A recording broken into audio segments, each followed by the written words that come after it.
दोस्तों, आप सभी लोगों को जय मसीह की। आइए हम सभी लोग एक बार फिर से परमेश्वर के वचन पर मनन करेंगे। आज हम पढ़ेंगे नीति वचन की पुस्तक उसका 8 अध्याय। उसमें कुछ इस प्रकार लिखा है कि क्या बुद्धि नहीं पुकारती है, क्या समझ ऊंचे शब्द से नहीं बोलती है।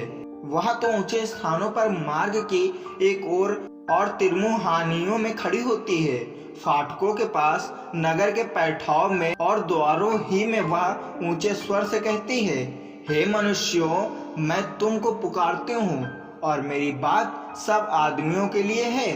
हे भोलो, चतुराई सीखो और हे मूर्खो, अपने मन में समझ लो।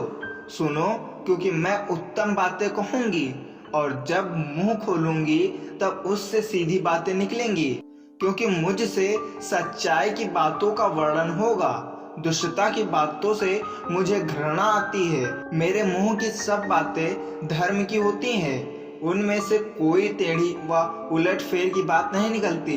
समझ वाले के लिए वे सब सहज और ज्ञान के प्राप्त करने वालों के लिए अति सीधी हैं। चांदी नहीं, मेरी शिक्षा ही को लो और उत्तम कुंदन से बढ़कर ज्ञान को ग्रहण करो, क्योंकि बुद्धि मूंगे से भी अच्छी है और सारी मन भावनी वस्तुओं में कोई भी उसके तुल्य नहीं है। मैं जो बुद्धि हूँ सो चतुराई में वास करती हूँ और ज्ञान और विवेक को प्राप्त करती हूँ। यहोवा का भय मानना बुराई से बैर रखना है।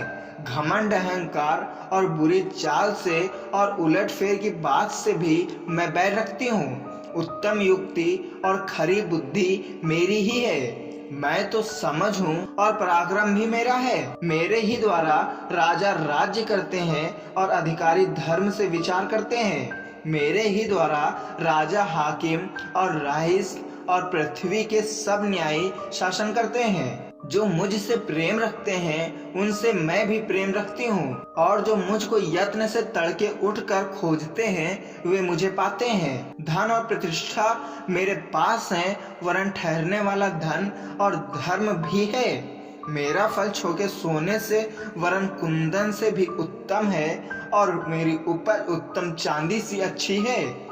मैं धर्म की बाट में और न्याय की डगरों के बीच में चलती हूँ, जिससे मैं अपने प्रेमियों को परमार्थ के भागी करूँ और उनके भंडारों को भर दूँ। यहोवा ने मुझे काम करने के आरंभ में वरन अपने प्राचीन काल के कामों से भी पहले उत्पन्न किया। मैं सदा से वरन आदि ही से पृथ्वी की सृष्टि के पहले ही ठहराई गई हूँ। जब ना तो गहरा सागर था और न जल के सोते थे, तब ही से मैं उत्पन्न हुई। जब पहाड़ व पहाड़ियां स्थिर ना की गई थी, जब यहोवा ने ना तो पृथ्वी और न मैदान न जगत की धूलि के परमाणु बनाए थे, इनसे पहले मैं उत्पन्न हुई। जब उसने आकाश को स्थिर किया तब मैं वहां थी।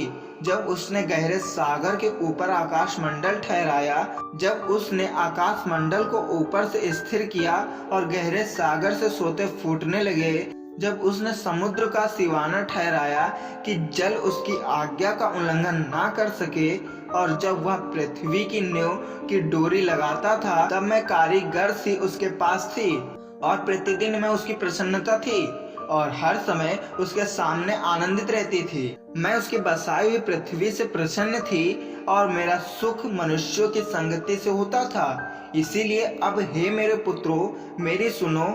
क्या ही धन्य है वे जो मेरे मार्ग को पकड़े रहते हैं। शिक्षा को सुनो और बुद्धिमान हो जाओ, उसके विषय में अनसुनी ना करो।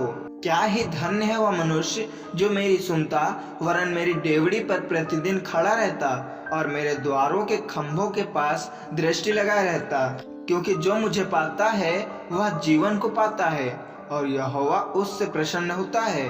परंतु जो मेरा अपराध करता है वह अपने ही पर उपद्रव करता है। जितने मुझसे बैर रखते हैं वे मृत्यु से प्रीति रखते हैं। आमीन। परमेश्वर इस वचन के द्वारा आप सभी लोगों को बहुतायत से आशीष दे। आमीन।